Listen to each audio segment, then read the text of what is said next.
Okay.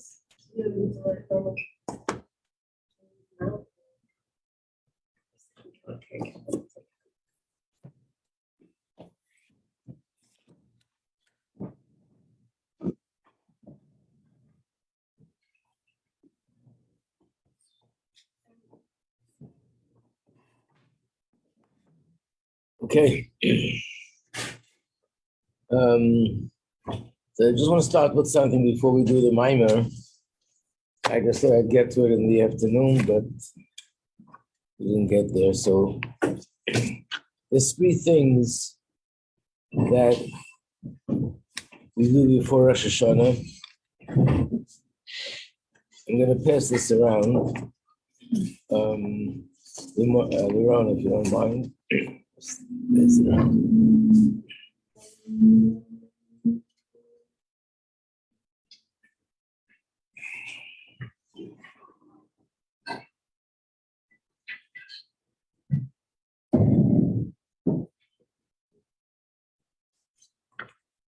So the custom amongst Chassidim, not only in Chabad, but this is Chassidim all over the world, all those that follow the path of the Baal Shem Tov, is that before Rosh Hashanah, we give the Rebbe a pan.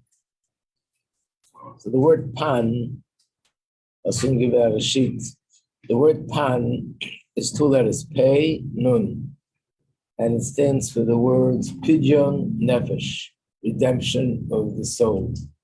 It's a term that's found in Chumash, that if a person commits a sin, they need to do this or that as a redemption for their soul.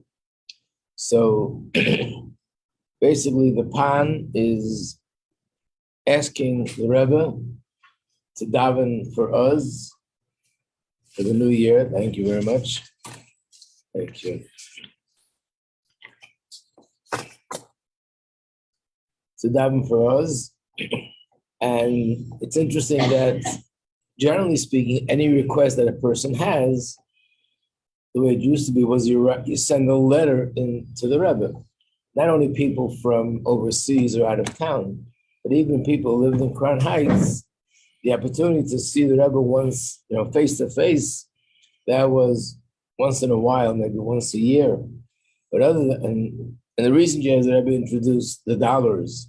But throughout all the years, it was mainly through correspondence. You wrote to the Rebbe, and the Rebbe wrote back to you. The only exception was the pan. But the pan was something apparently more personal, that every chassid would walk by and personally hand the pan into the Rebbe's hand. And in fact, the time for this was always Erev Rosh Hashanah. I would imagine the Rebbe is very busy at Rosh Hashanah, a lot to do to prepare for Rosh Hashanah, but that's what Rebbe spent hours was accepting this pan.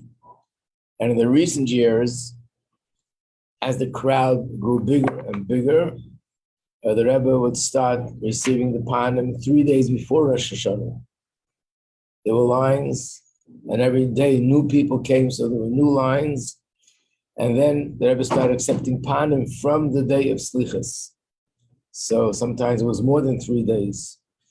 And as I mentioned, that when the Rebbe would daven, he had all the panim next to him. And when the Rebbe blew the shofar, he had the talus. When he covered his head with the talus, he took all those notes together with him under the talus. So every chassid wants the Rebbe to be davening for him for all the things that we need for the new year. And for that reason, we try to see to it to hand in this pan before Rosh Hashanah.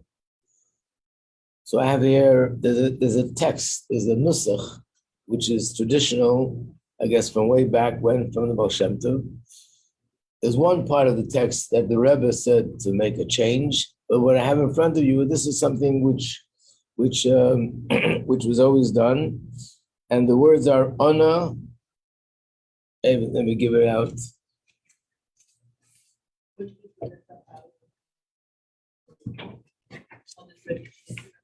So you can write any title you want. You can leave order the way it is. You can write Malach HaMashiach. I'm just giving you the two 2 samples. And there's more sheets here. It used to say, Mimakir harachamim, from the source of compassion. They never took that out. And they ever said that that's limiting. So how much money in the pond? There's no amount. You can put in $1 or whatever else you want to put in. So basically, I'll be bringing upstairs during davening time envelopes, and you can put the pond into an envelope after you finish writing it. You can write it today, you can write it tomorrow. What we do want to do is you want to get it to the Ohel before Rosh Hashanah. You can also read the pond. When Rebbe used to speak about the Friedrich Rebbe said you can read the pond, picture as if you're standing in front of the Rebbe, and read it to him, and then put it into a sefer, put it into one of the Torah books of the Rebbe. And by putting it in one of the Torah books, it's as if you're handing it to the Rebbe. And then you take it from there and you can bring it to the Ohel. And there'll be another envelope that will say on it the money for the pond. So you can give it to me and I'll give it to the Rebbe's secretaries. The envelope should be just separate. One is the pond. And either you'll take that along with you if you want. If you want, you can give it to me. When I go, I'll take it with me, or I'll give it to one of the Rebbe's secretaries that go there. When you go there, you read it and you tear it up, as you know.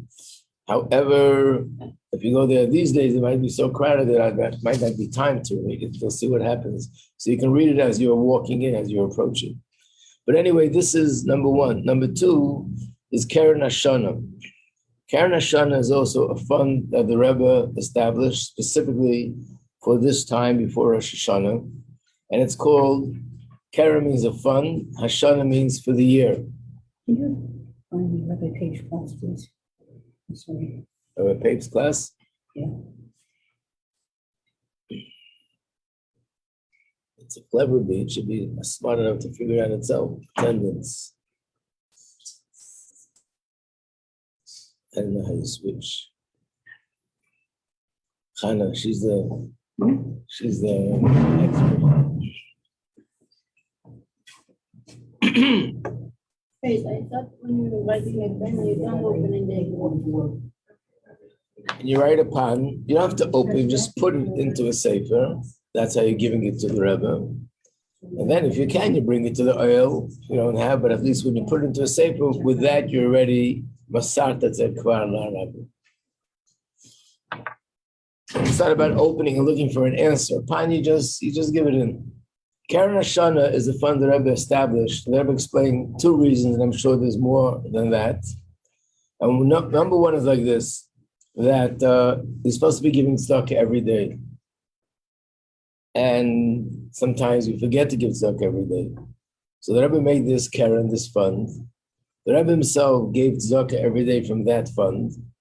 Every chassid participated in that fund. So that means when the Rebbe gave money from that fund every single day of the year, he was like the shliach of all of us to give the tzedakah there. And by doing that, you won't miss a day. That's number 1. Number 2, which tzedakah is greater? To give to somebody that's poor, or to give for a kala so she can have a beautiful wedding? Or to give money for someone who's in jail to help them get out of jail? Or to give money to someone who's chas v'shalom sick and they need medical expenses? What? Everything is important. We need money. Everything is important. Which is more important? The poor people. So the truth is like this. If you look in Gemara and you look in different things in Shulchan Aruch or other places, it will point out that there's a certain advantage in certain tzedakah much more than other things. But it'll also say that there's more advantage in that tzedakah more than other things. And there's no greater tzedakah than giving tzedakah for little children to learn Torah. There's no greater tzedakah than adults learning Torah. And there's no greater tzedakah than helping somebody who's sick. And there's no greater tzedakah helping a chassan and a kala. There's no greater tzedakah helping for this, for that.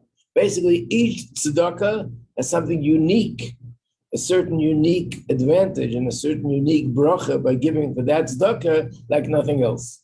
Like, for example, in Tanya, the whole volume 4 of Tanya, called Igeret HaKodesh, is mainly about the uniqueness of giving tzedakah for Eretz Yisrael. So there's a certain advantage in giving for Eretz Yisrael more than any other kind of tzedakah. So basically, this fund, the Rebbe said, will give out tzedakah to all different kinds of needs. And being that everybody is a partner, we're all partners in all different kinds of tzedakahs. We have the advantage of all of them. Follow that? So this tzedakah goes by the days of the year. This year there's 383 days. So you give an amount that will be distributed 383 times. So you can give 383 nickels, 383 dimes. People give $383, everybody according to their capacity. But whatever coin you're giving, it should be times 383. And those who are married and have children, they should give for their children also. Yeah. Is it not like kind of doing the purpose of giving stuff every day, like from your hands, like you're like? No, that should you do anyway. This is just in case you miss out of it. But of course, we're supposed to give stuff by ourselves. Backup plan. Backup plan, right? Okay. Does the tzedakah for Shana, does that come out every single day? Like we pledge a certain amount and we take it every day? Or No, you we give it send one all time at once, before Rosh or Hashanah. we distribute it every day. Right. And now the Rebbe secretary is distributed to those places the Rebbe used to give. They just divide your contribution by 383. Right, just be 383 units of something. The third thing is also something which the Rebbe introduced in the later years. This is the last thing of the three. And that is, I wrote the word shilchu manos. Basically, tzedakah is a mitzvah any day of the year. But everyone knows when it comes to Pesach, there's a special emphasis on tzedakah, and it has its name of its own. It's called Mo'ez Chitim, which means it's found in Gemara. It means money for wheat, meaning that being that Pesach is a yontiv that has a lot of expenses, the matzah, the wine, and you have so many meals, so there's meat and fish and all these things. So many people, even though they can sort of manage throughout the days of the year, but they won't be able to manage on yontiv. So there's a special fund to give Ma'is Chitim, to give money, especially for people that will be able to celebrate yontiv like everybody else. I can tell the story that someone came to a Rav and said, what's the halacha? Am I allowed to drink 4 cups of, a simple Jew, 4 cups of milk instead of 4 cups of wine? Because he couldn't afford wine. So he gave him money for milk, for meat, for fish, whatever.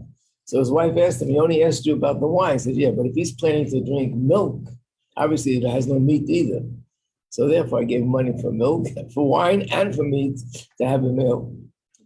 We don't find in halacha something specific for this time of the year. But I ever said, think of it, Rosh Hashanah, Erev Yom Kippur, 7 days of Sukkot, Shmini Atzeres, Simchas Torah, new clothes for Yontif. There's also tremendous expenses. In fact, the Rebbe brought a pasuk, which is found in Tanakh, where the Navi is telling the people these words, Shilchu Manos, which means send food packages to everybody that needs, so they can also enjoy Yontif like everybody else. So therefore, the Rebbe introduced at this time of the year, we should give money to this fund, and this fund distributes it to families that need this in order to have a yontif the way it should be. So that's called shilchu manos.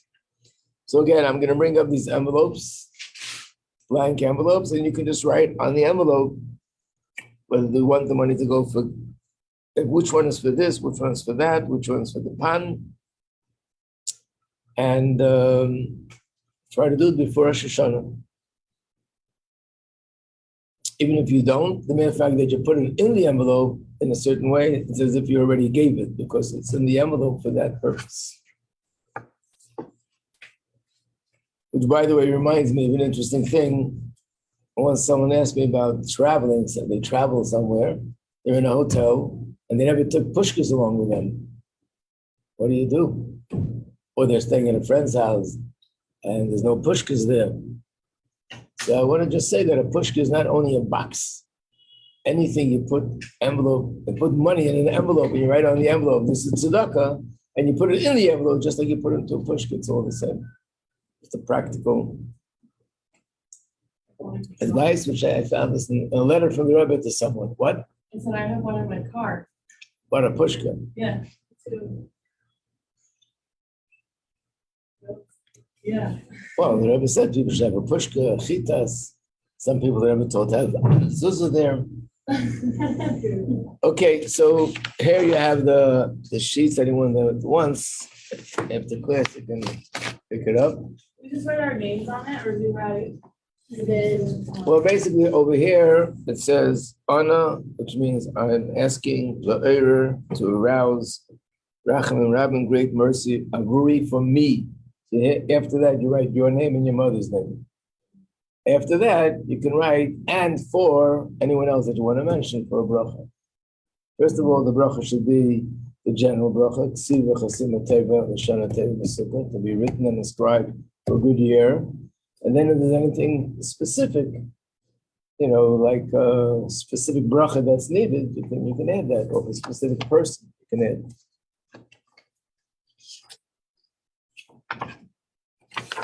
Okay. So now we will go back to the mimer. But I took the wrong one. Okay. The envelopes appeared. This is Yafet. Ruach HaKodesh. So let me do this. This would be Pan.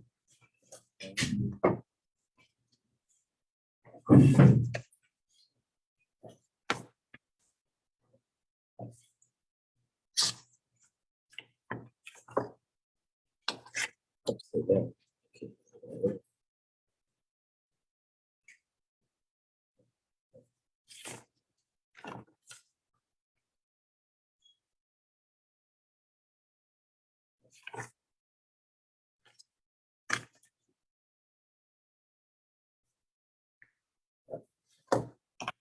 Here's the envelopes.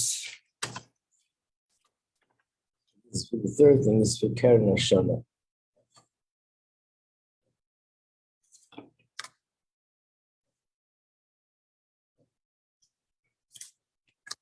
Write in English.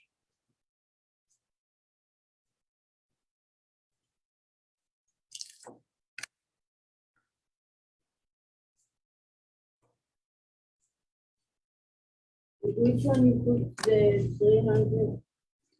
Karen Hashanah. Okay.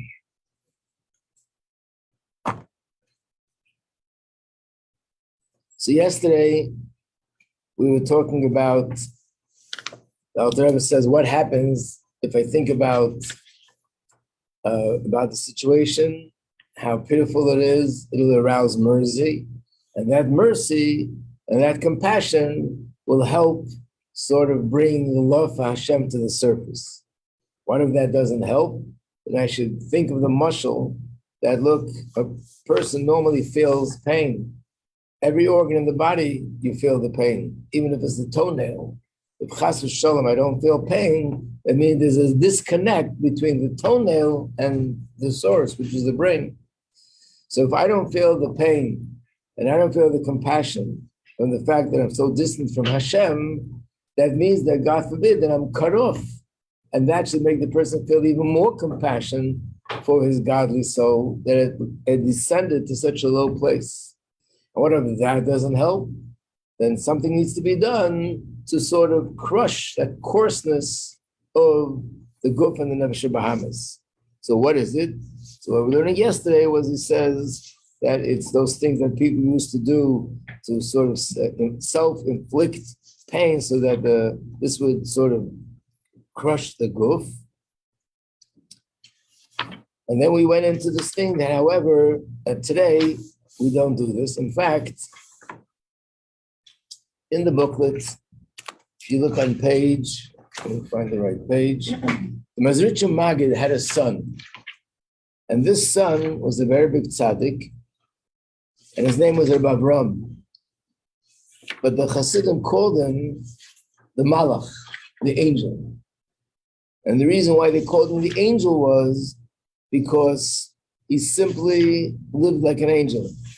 Hardly ate, hardly drank, hardly slept. In fact, his father, the Mazir Magid, would always rebuke him about this. And he told him something which became a very famous quote. I thought I had it here, but I say I don't. Very famous quote in amongst Chassidim. And this, first I'll say it in Yiddish, then I'll translate it. He said, "Aklein lechol in guf is agreise loch in neshama," which means, translating this loosely in English, would be a little injury to the body is a huge injury to the soul. In other words, you think that by injuring the body and crushing the body, that's going to allow the soul to come out in a more revealed way. That was years ago. Today, it doesn't work that way. On the contrary, even a little injury to the body is a huge injury to the soul. That means that now the avodah is not to do this. So I said yesterday, I'll explain it a little bit. First of all, we see that we are weaker, and we see that if a person would fast a lot or do things like they used to do, not to sleep on a bed or go wander to Angolas from one city to another, these are the kind of things that would weaken us and wouldn't allow us to serve Hashem properly. On the contrary, not only wouldn't enhance our service of Hashem, it would weaken our service of Hashem. So we're not even allowed to do such things. But why? So we explained the real reason why Hashem made it that way is because the way to serve Hashem now is different than then. Again, Torah didn't change. Our mitzvah doesn't change. But the manner of how we approach it, that changes with time. So what is the difference? We gave a mashal yesterday, and the mashal was that if you have a person, and that person is close to you either because they're a neighbor or because they're a friend, and that person is a negative influence. They're constantly trying to pull you away from learning, from davening, from doing mitzvahs in one way or another. How should you deal with it? So there's two possibilities. One possibility is just to reject that person. I don't want to talk to you. I don't want to see you. Stay away from me. Ignore them and just forget about them. And if you do that, they can't have any influence on you because you're disconnecting from them. The other possibility is that I'll actually engage them in conversation, engage them in dialogue, talk to them about Shabbos, about Kashrus, about Torah, about mitzvahs, to the point that they will become excited about it. And then they're no longer going to be disturbing me, and they're no longer going to be getting in my way. On the contrary, they will be coming along with me in the same path. So if I would know in advance that this person cannot change or will not change, I have no choice just to stay away. If I know in advance that this person has the potential to change, then not only I don't have to push them away, it would be a crime to push them away because I could actually bring them closer. And this is one of the things that is the big confusion in the world today. There are people that are religious people, learn Torah, keep mitzvahs, do everything, but when they meet somebody who's a secular person, not religious, they'll stay away or tell them to stay away. And of course, there's even worse than that, people who throw stones at them, they're walking by their streets, and they're not dressed tznizik, or they're desecrating Shabbos, they'll scream at them, throw stones at them. And we know that all that never brought anybody closer to Yiddishkeit. If anything, it pushed thousands of people away from Yiddishkeit. That's the fact. I still remember one year in the summer, I was at the learning program in the summer in the mountains, and there was a student who was all excited. My mother is going to Israel for the first time, and I'm sure she'll be inspired, and then she'll agree to what I'm doing now, and she couldn't wait for her mother to go to Israel. And it turned out it backfired in a way which was terrible. And what happened was that she walked down one of those streets, and people screamed at her and called her names and threw stones at her. and she forced her daughter to leave the program in the middle of summer and stay away from these people.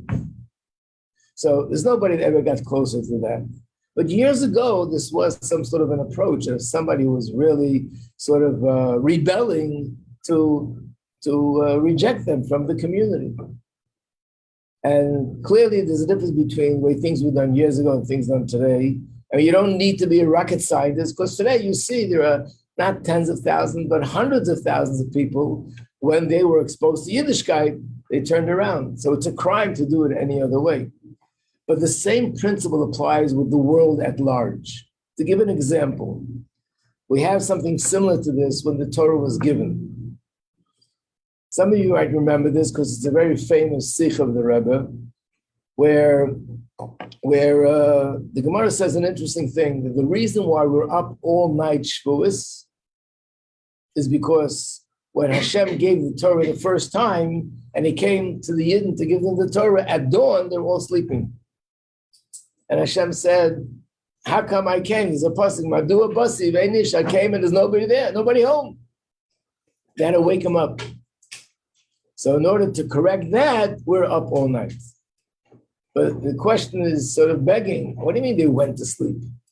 They were so excited about Matan Torah that they began to count the days from Pesach. In fact, that's the reason why we count the Omer. Because in those days, they were so excited, it's like, it says like a kala, counting the days to her chuppah, they were counting the days for the Torah to be given. So you count the days, and then when it comes to the wedding, where's the kala? Oh, she fell asleep, she forgot. Doesn't make any sense. Anyone remember the sikha? So what does the Rebbe explain? The Rebbe explains they did it intentionally, and they did it with an intention to be able to receive the Torah in a much more enhanced way. How's that? And the Rebbe explains this is similar to prophecy. Why is it that when a Navi receives a prophecy, it's always when he's in a state of unconsciousness, like he goes to sleep or he falls asleep, and then a prophetic vision comes to him. What? Like in Chumash, Yaakov Avinu, he fell asleep, and that's when he saw the ladder and everything else. Why when you sleep? It should be when you're like fully awake, maybe the first hour of the day when you're still all awake. Not when you're sleeping, that's your weakest point. It's too much for your body to handle. Oh, so the Rebbe explains, because such a spiritual revelation is too much for the body to handle. So therefore, the body is put in an unconscious state. It shouldn't disturb, it shouldn't interfere. And then the soul can accept and receive and absorb this great revelation. That's by prophecy. Being that they knew Hashem is going to give the Torah, and he's going to be revealed, so they wanted to prepare for it in the proper way, that there should be nothing interfering, nothing disturbing. So they did the same thing. They put their bodies to sleep, ready now for this prophetic revelation. So actually, they didn't do anything wrong. They had good intention. So then the question is, why do we have to be up all night? If they had good intention, and they did it in order to that the experience of Matan Torah should be in a much greater level, then why do we have to be up all night? What do we have to correct? So the answer is, there's a great advantage about it, but the disadvantage is that the body was not part of the experience. The body was told, you go to sleep, and the soul says, I'm going to accept the Torah. So the body is not part of the experience.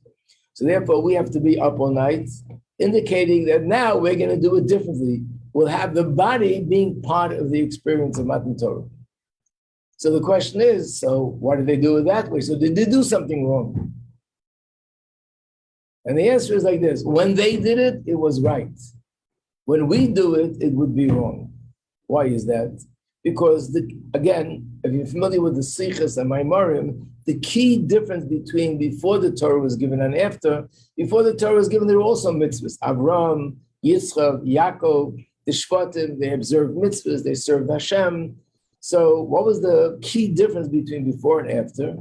So it says that before, even though they brought godliness down to this world, but it didn't really penetrate. It couldn't penetrate the physical, which would mean that if a person, for example, took an object and did a mitzvah with that object, after they did the mitzvah, Take, for example, tefillin. You take tefillin, and they would put on tefillin in those days. After put on the tefillin, they can later throw it in the garbage. It's an ordinary piece of leather. Can't imagine it today, because the tefillin, once it's used for this mitzvah, has a certain kedusha to it. So what's the difference? Because then spirituality and physicality were two separate realms, and the spiritual could not really fully, completely penetrate the physical. So therefore, the physical is an interference. After the Torah was given, the key difference is that now Hashem said, I'm coming down to this world, and through Torah, you can penetrate and transform physical object, physical space, the physical body, everything can be transformed into Kedusha. Now that we're living a different kind of situation where the physical could absorb spirituality, then we have to receive the Torah with the body and not exclude the body from that experience. Is it clear? But the strange thing is, after the Torah was given, it says, when they built the Mishkan, that's when Hashem really came down to this world. Okay, really. When Shlomo Melech built the first Beis Hamikdash, that's when Hashem really came down to this world. When they built the second Beis Hamikdash, that's when he really, really came down to this world. When Mashiach comes, that's when we really, really come down. What does all this mean? Did it happen or did it not happen? It happened, but the answer is there are many degrees to what extent Hashem's presence could be penetrating and become absorbed and become one with the world. Not clear? Which word? Degrees. What? Levels. Madrigot? No, there's a better word for that. Degrees. Variations. Malot, okay. I mean, one example of this would be, and the answer is there are actually infinite levels. How much, when you say the soul and the body merge, there are many levels of how much they can merge. When Mashiach comes, it's going to be totally complete. But there are many levels, and as generations advance and progress, that merging between heaven and earth comes closer and closer. I just want to give a little mushal. Again, chas v'shalom, if a person is in a coma, and then one day the doctor walks in and says something, and the person who up until now didn't move suddenly moves in that direction, and nothing else happened. They just turned the head in the direction where you're speaking. The doctor says something's happening. The person is like waking up, and they talk and they try, nothing happens. Then the next day or 2 days later, the doctor says, squeeze my hand. And the person squeezes the hand. And that's the following command. That means they're awake, but they're not awake. But it means that the neshama is getting closer to consciousness. And in the medical field, they have different names for different general levels. But really, it could be every day or every hour, it's moving closer and closer to consciousness.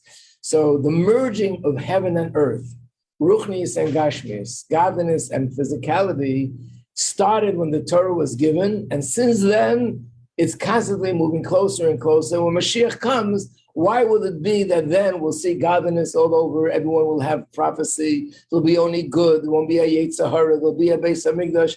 It means then the soul and the body of the world will merge to the point of perfection. Yes, Chana.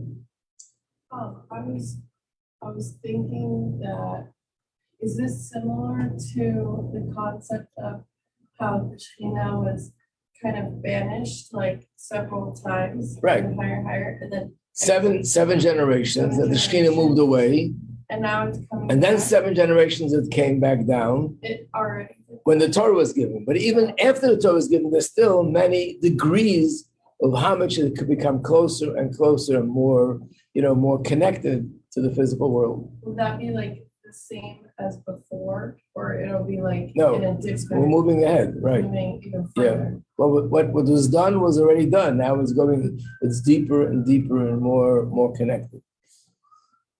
So when the Baal Shem Tov started to reveal Chassidus in the world, it wasn't just that he was revealing some teachings. It meant that, again, that Hashem's presence now is becoming known in the world. It means he's coming closer to this Gashmistic world. And we're getting more ready for the time of Mashiach. So therefore, once this era began, basically the Baal Shem Tov was saying, we're living in a new era now where the Gashmias can be transformed in a way that couldn't be done years ago. So years ago, if a person wanted to enhance their spirituality, it was by crushing the body, which means excluding the body. You get out of the way. You have to make you weaker. If you're weaker, you won't interfere. Now we're living in a time that we can include the body. So even in the times of the Alter Rebbe, by the way, they were still fasting. If you look in Tanya, he still gives his regimen of how much to fast. Not a lot, but still, which means as the generations progress, we're getting closer and closer. And we're living in a time today more than ever that we can include the Gashmizik world. And we see today, even the world of science, the world of medicine, the world of secular sort of studies and education, all this has become actually vehicles in many ways to help bring out more godliness in this world. Because Hashem and the world are becoming more one to the point of perfection. So this is the answer why today, if a person would fast or do something to sort of crush the body in one way or another, you're actually doing the wrong thing, because we're supposed to include the body, which means to eat, sleep, be healthy, make a bracha, go to work, and through work, serve Hashem by bringing Hashem into the workplace, and so on and so forth.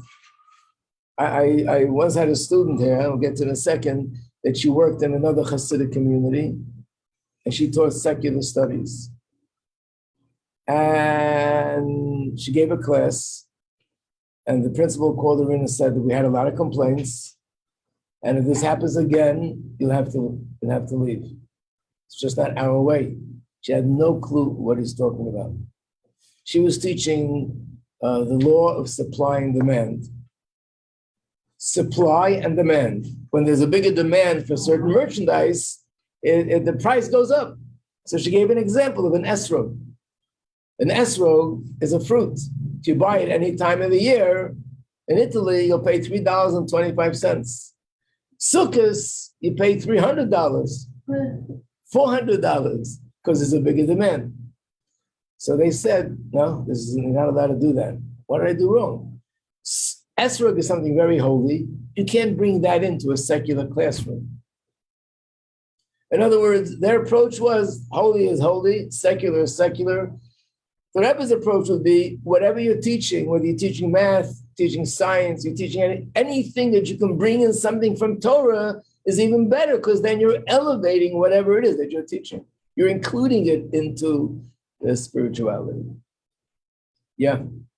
I was gonna say, like, we always hear about how we're 2 weeks for this or 2 weeks for that. It's kind of like, it's like, it's kind of like this whole thing. Feel never, right? Yeah.